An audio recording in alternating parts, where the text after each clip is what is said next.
can we change what you do to make your job more motivating and to also improve your job satisfaction?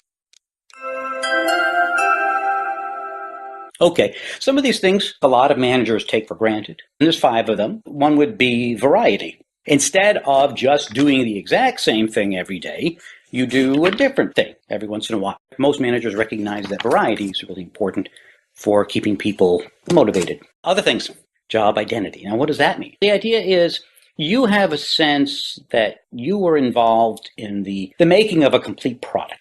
So instead of you just putting this piece on, and then it goes to the next person and they put that piece on, the job is redesigned so that you do a whole piece. Maybe you do the entire thing. So it's a sense of completeness. You have something you can look at and say, I did that. As opposed to, you're looking at an iPhone and saying, well, I put a chip in there somewhere. I don't really know where it is, but I put a chip in there. So that's, you don't even know where it is. So you think about your own job. When you're done, can you look back and say, that's what I did? That's what I accomplished. That piece is mine. Can you take ownership of something? And being able to do that is an important part of feeling motivated. Significance is another one. Job significance. Do you feel like the work you do is important? If you can see a broader picture to what you're doing, then you'll have job significance. And what managers can do is to help employees keep that connection, because day to day you may not feel like, oh, geez, I don't even know what I did today. But if someone can remind you, hey, look, you do this, and this helps society, that can help you feel more motivated. So variety, identity, significance, then autonomy. Do you have the ability to make some decisions about your job? Maybe you're the one who says, you know what, we need more variety. And we also need this, and we need that, and we need flex time. And do you have the ability to give input about your job and how it's done? And that's autonomy. Feedback is the final piece of the Heckman-Olden model. Do you get feedback on the effectiveness of what you're doing? And we all want to feel a sense of we are good at something, and we feel good about it. Think about the guys who made the cars, again. They could see the car roll off the line. If it fell apart, they know they didn't do a good job. If it didn't come back for repairs, at least for a reasonable amount of time, then they knew that they did a good job. People who are artists, they're done and they can see it. So think about that in terms of your own job, and if you're a manager, your own employees. Are they getting feedback about how well they're doing? Okay, well, there you go. Take care. I'll see you next time on the Psych File.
When you do the same job day in and day out, it can become mundane or boring.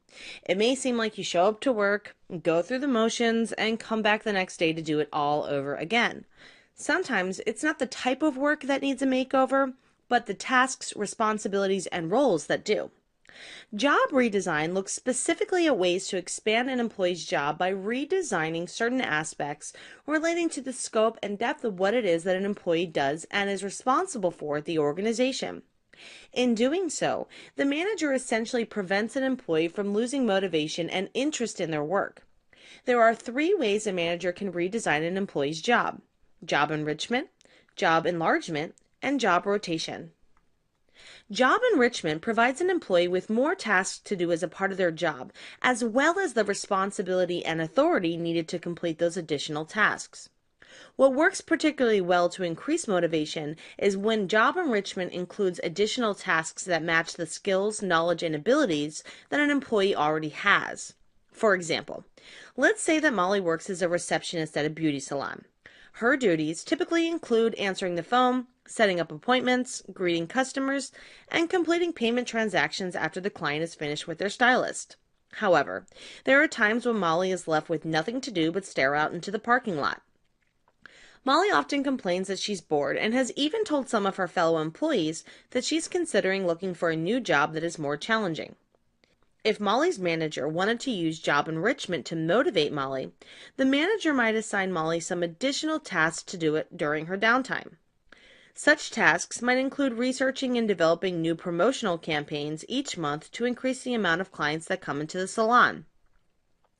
Because Molly is also a marketing major at a local university, she is excited to have the opportunity to do something new at the salon while at the same time using her knowledge gained while completing her degree. Molly's manager would also need to give Molly the authority to make the decisions relating to promotional campaigns so that she can see them through to completion.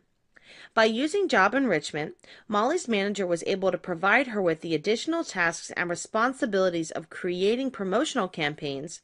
She was also awarded the authority to complete those tasks related to the new responsibility of developing and carrying out her ideas. Job enlargement is a job redesign strategy that increases only the tasks of a particular job. While job enlargement is limited in that it does not provide the additional responsibilities or authority that job enrichment does, it is useful in reducing some of the monotony associated with doing the same thing day in and day out. The belief is that once boredom is reduced, motivation to perform at a higher level of productivity increases. For example, Jeff works as a trash man for the city. His boss might switch the routes that Jeff has to cover or may ask him to pick up the recycling routes in addition to his routine trash routes. Even though Jeff is not given any extra authority or challenge by taking these additional routes, it does provide Jeff with new tasks that can lessen the repetitiveness of his usual trash route. Job rotation is the final job redesign strategy that assigns workers to an alternate job on a temporary basis. Job rotation is useful and motivating in several ways. First, it provides employees with something new to do and learn, beyond what their normal job does. Second, it provides employees with a broader perspective on how the organization operates as a whole. Third, it increases the employee's understanding of what it is that their coworkers do, which leads to a higher degree of respect for what others do. Finally, it offers an employee a chance to gain additional skills, which increases their value to the organization. Essentially, job rotation is great at adding variety and encouraging respect among peers, while sparking new interest in the organization. For example, Jane and Bob both work at a furniture store. Jane is in customer service and Bob is in delivery. To help motivate Jane and Bob, as well as to expose them to the dependence that their individual jobs have on each other, their managers decide to have Jane switch jobs with Bob for the week. After just a few hours, the two quickly realize that the other person's job is not as easy as they used to think that it was. They learn about the tasks and responsibilities the other person has to account for in their jobs. This newfound knowledge creates a new interest and enthusiasm for both Jane and Bob. Let's review. Job redesign looks specifically at ways to expand an employee's job by redesigning certain aspects relating to the scope and depth of what it is that an employee does and is responsible for at the organization. There are 3 ways a manager can redesign an employee's job: job enrichment, job enlargement, and job rotation. Job enrichment provides an employee with more tasks to do as part of their job, as well as the responsibility and authority needed to complete those additional tasks. What works particularly well to increase motivation is when job enrichment includes additional tasks that match the skills, knowledge, and abilities that the employee already has. Job enlargement is a job redesign strategy that increases only the task of a particular job. While job enlargement is limited in that it does not provide the additional responsibility or authority that job enrichment does, it is useful in reducing some of the monotony associated with doing the same thing day in and day out. The belief is that once boredom is reduced, motivation to perform at a higher level of productivity increases. Job rotation is the final job redesign strategy that assigns workers to an alternate job on a temporary basis. Job rotation is great at adding variety and encouraging respect among peers, while sparking new interest in the organization.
Created using Powtoon.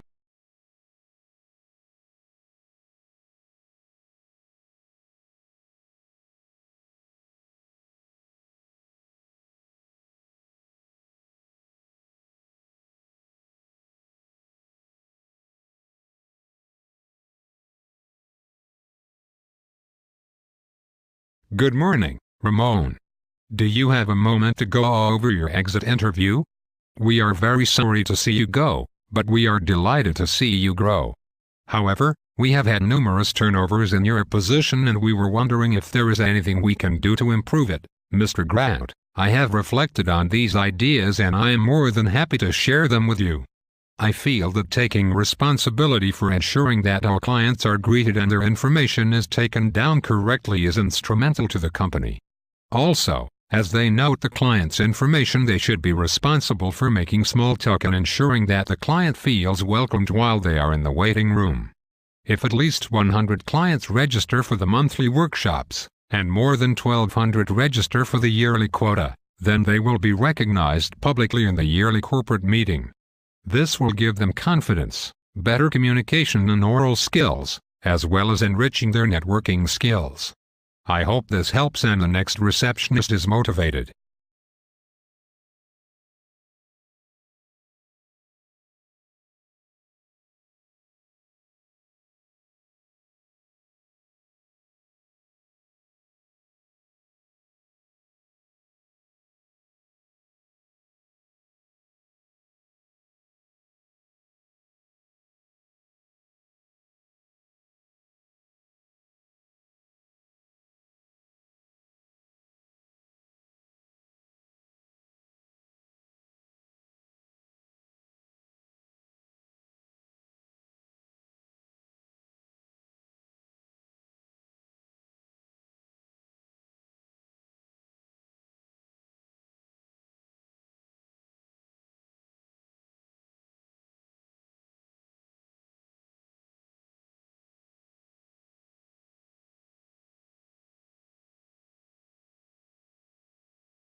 This is Jonathan.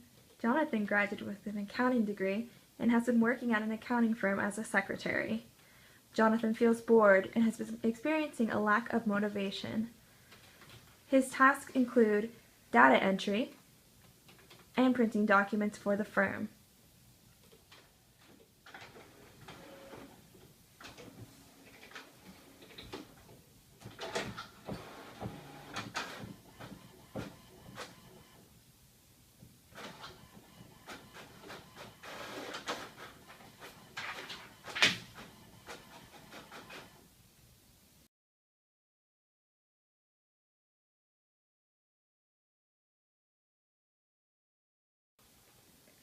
Using the technique of job enlargement, Jonathan's manager has added an additional task to add more variety to his current responsibilities. Jonathan is now in charge of filing paperwork that he prints and confirming meetings with clients. Hello? Yes, your appointment is confirmed. Thanks. Have a good day. Due to job enlargement, Jonathan is happier in his current position, less bored, and is more motivated. "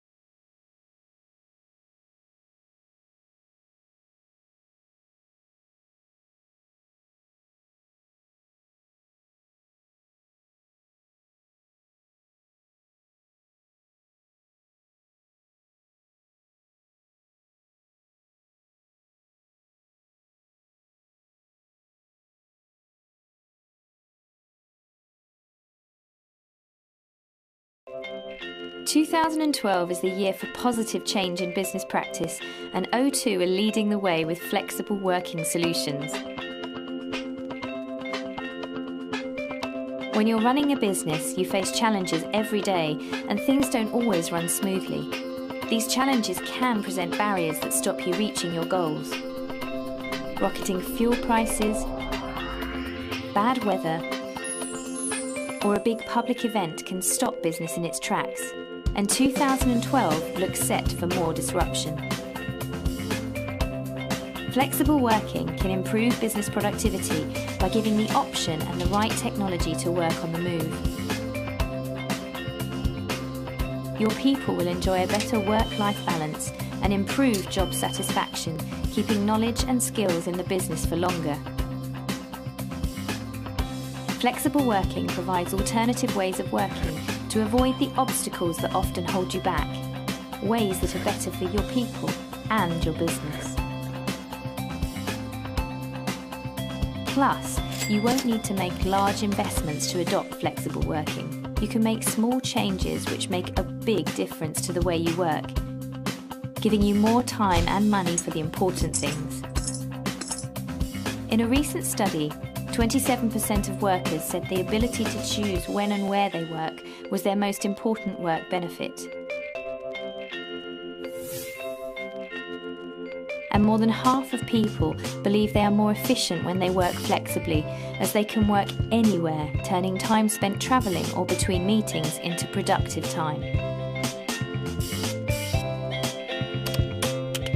There are benefits to businesses of all sizes, from sole traders to larger offices. With business finances constantly under pressure and travel becoming more expensive, there are other ways to stay in touch.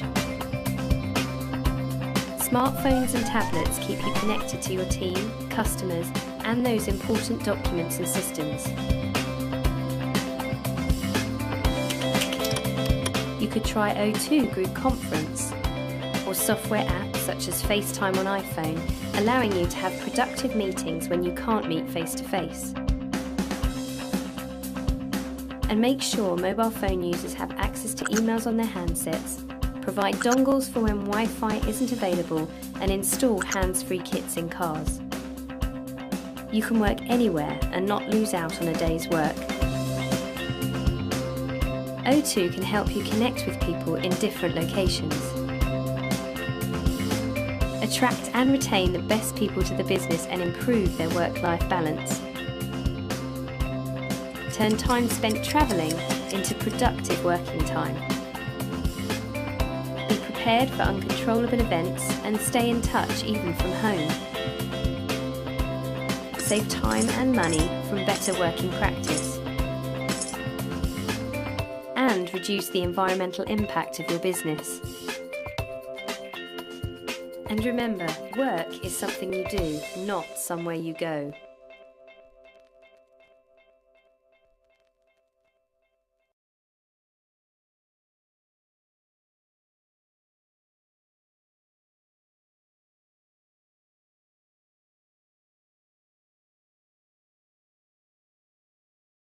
Flexible work is not working, and we know why. People think it's just for chicks.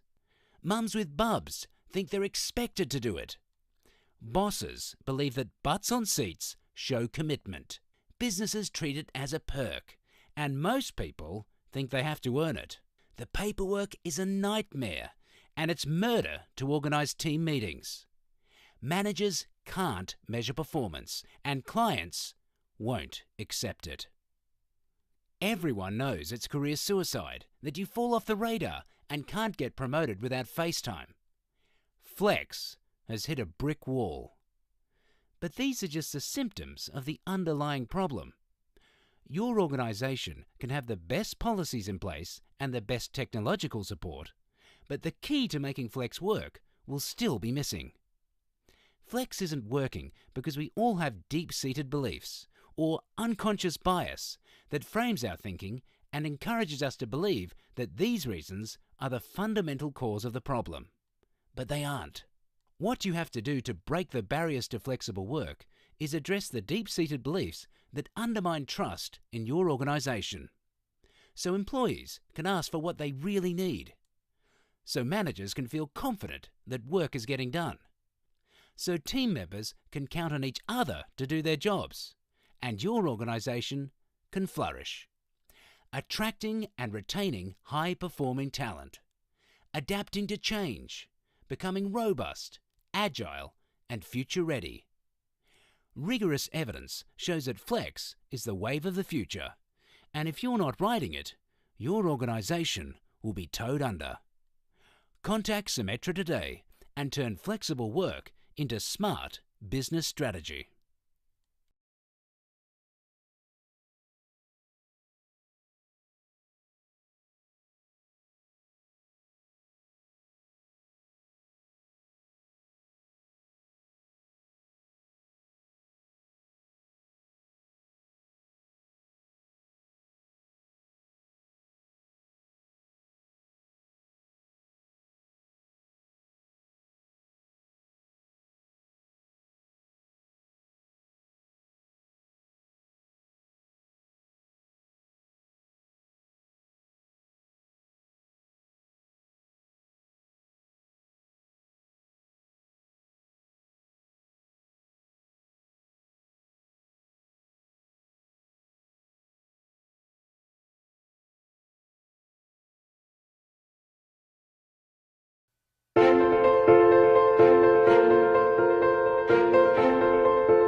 Created using Powtoon.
Minute MBA. Telecommuting is good for you and good for business.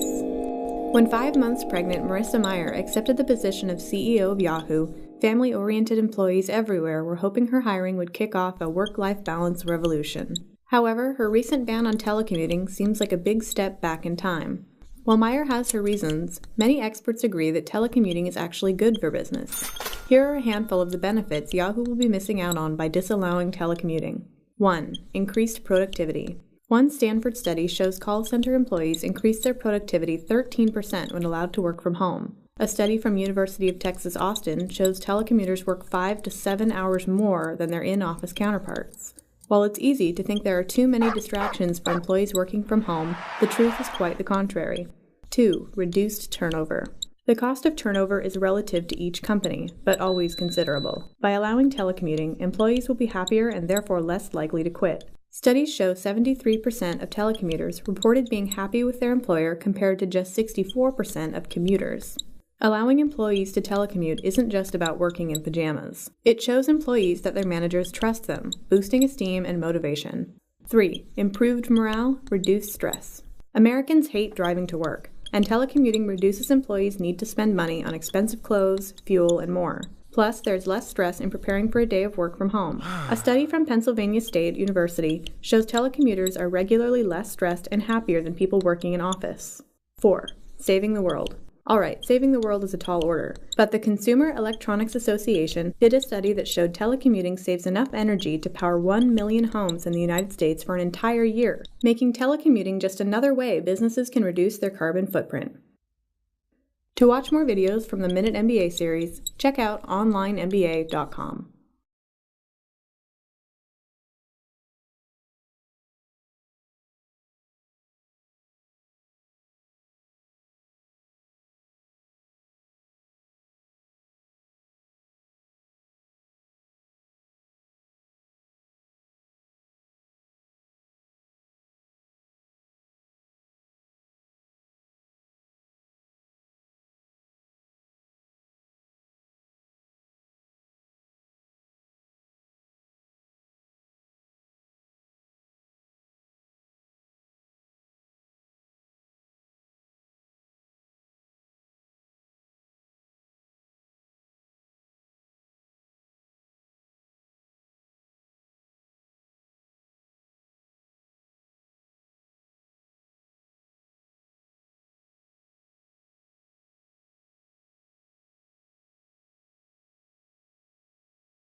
Hi, I'm James Robbins. So you want to be a great leader. I get that.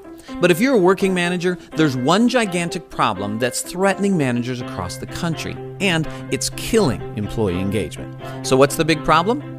Well, being an effective manager isn't easy. You have to do things like communicate the vision, help your people develop by coaching them, and lead effective meetings. But you also have to get your own work done. You have to motivate your staff, spend time evaluating their performance, and keep them going when they feel like quitting. And yet somehow find a way to get your own work done. You have to give your employees feedback, recognize when they do great work, and build a unified team. But that can be hard to do when you have so much, well, you get the picture. And this is the problem.